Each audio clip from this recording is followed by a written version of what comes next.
Alright, I want to give you a quick tutorial in Excel for making a histogram from a data set. And I want to use this data set and some built-in functions uh, to kind of reinforce the whole issue of building a frequency distribution and therefore picking a graph such as a histogram. And then I also want to illuminate a little bit the way that Excel does it, which is a little different than the way StatCrunch or Minitab does it. So knowing the lay of the land will help you do things properly. Now I have already named this data set data. You can tell because in the name box there above the top corner of the cells and rows, it's already been named data. And so I can call on that. So if I want to know the max value, I just use the max function and I type in data as its argument. And I get that there's also a min function for data, and it gives me that. Why Excel does not have a range function has always baffled me, but they don't, so we have to do this one manually. Now, in order to calculate the class width, we need to know the number of classes.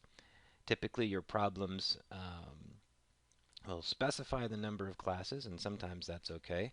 We have given a rule of thumb, though, or two of them, one of them being have no less than 5 and no more than 20. This gives you minimums and maximums for the level of discrimination in your data.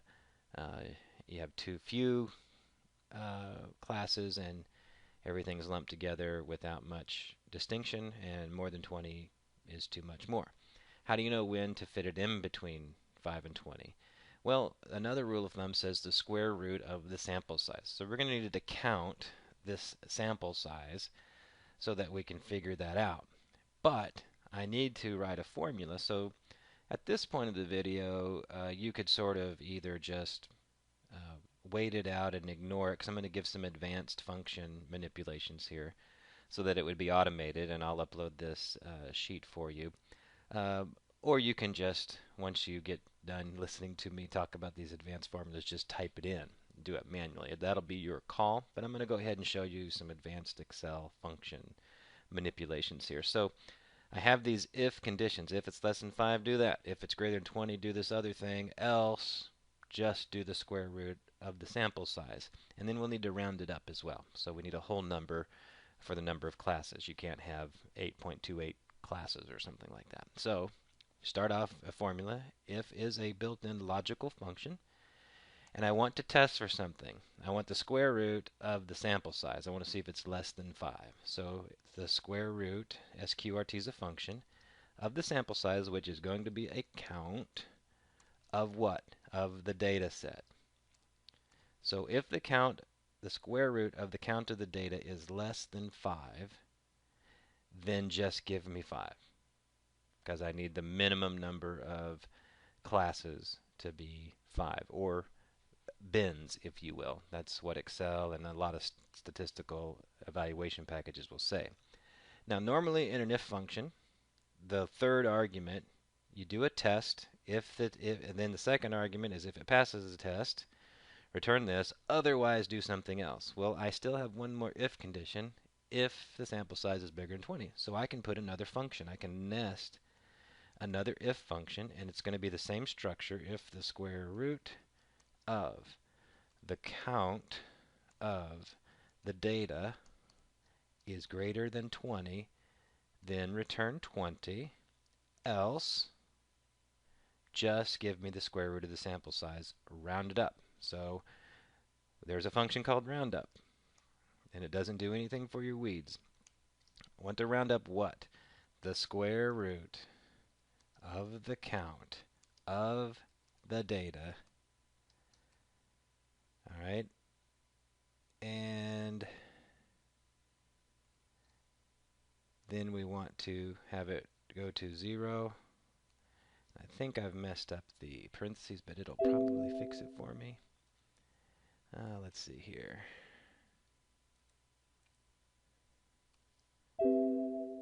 I'll take that correction. There we go. So you got to be careful with those parentheses. It gets out of hand. So the number of classes, 8. And that's believable.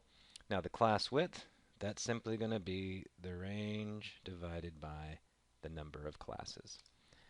12.125. I can't have a class width that's not a whole number, so guess what I got to do? I got to do this roundup business. And once you give it the number, then you specify how many digits, which we want. No decimal places, rather, not digits. 13.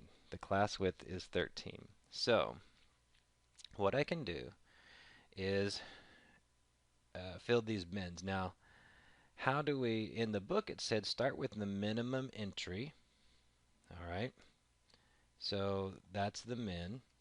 And then it said add the class width. And we're supposed to do 8 of those.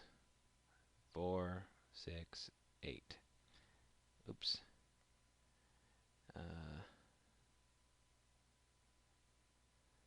Let's see.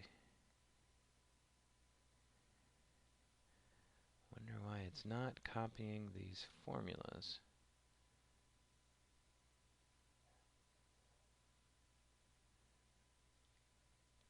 Well, that's really interesting. Oh, I know why. I've got to absolute reference that puppy. So if you press F4 in Windows, it'll constantly refer back to the right cell, and there you go. All right. So a little brain fog there. So I have 4, 8 bins. But notice that the bin here doesn't get to my maximum value of 98. All right. And so let's take a look at what Excel can do for us. Now, the reason I did this bins business, as you'll soon see, is when you bring up the data analysis add-in, okay, which is under the data tab.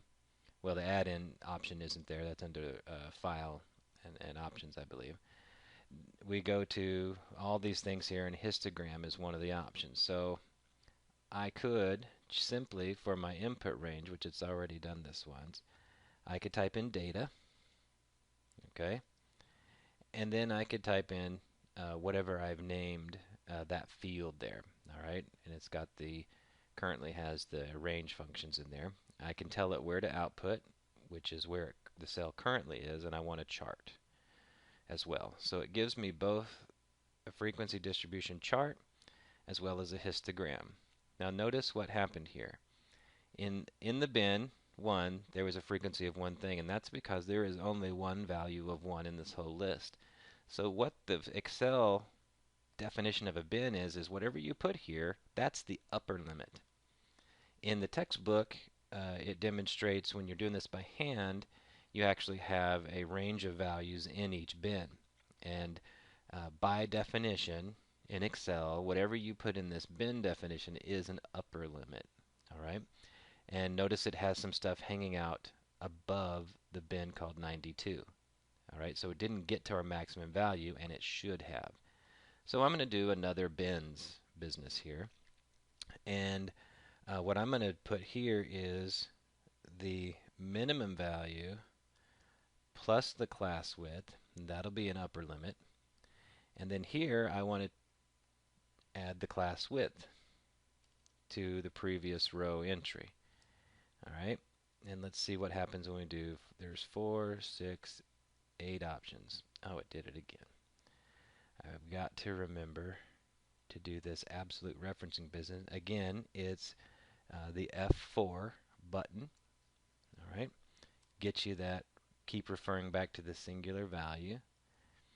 There. Notice that it goes to 105, which is above, goes past our business. Now I'm going to call this, I'll call it bins 2. And that way I can refer to it. Go to data analysis. It's still on data. Call this bins 2.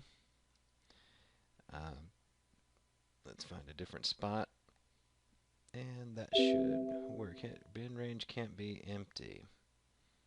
Oh, didn't like what I typed in. Bins 2. It may not. There we go. Boy, we got way out in left field here.